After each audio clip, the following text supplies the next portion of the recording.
Hello everyone, আজকে আপনাদের জন্য আমি স্পাইসি ফিশ রেসিপি নিয়ে চলে।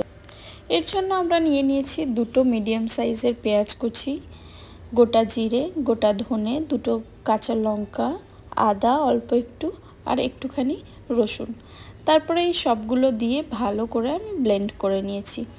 এরপরে আমি মাছের মধ্যে নুন, হলুদ গুঁড়ো আর একটু লঙ্কা গুঁড়ো দিয়ে ভালো করে ম্যারিনেট করে নিয়ে এবার মাছটাকে আমি ফ্রাই করে নিচ্ছি। মাছটাকে প্রথমে একদম হাই ফ্লেমে করবেন।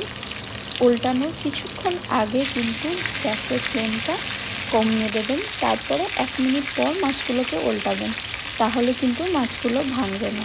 এইভাবে কিন্তু আমার মাছটাও ফ্রাই হয়ে গেল।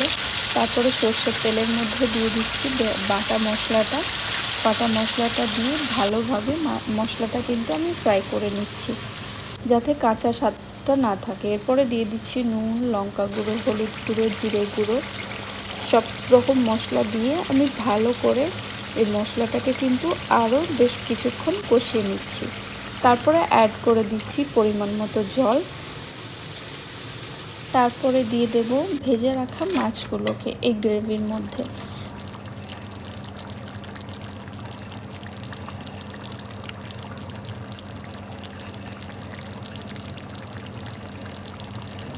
তারপরে আরও 4-5 মিনিট আমি ভালোভাবে এই মশলার মধ্যে আর এই জলের মধ্যে ভালোভাবে মাছগুলোকে ফুটিয়ে নেব।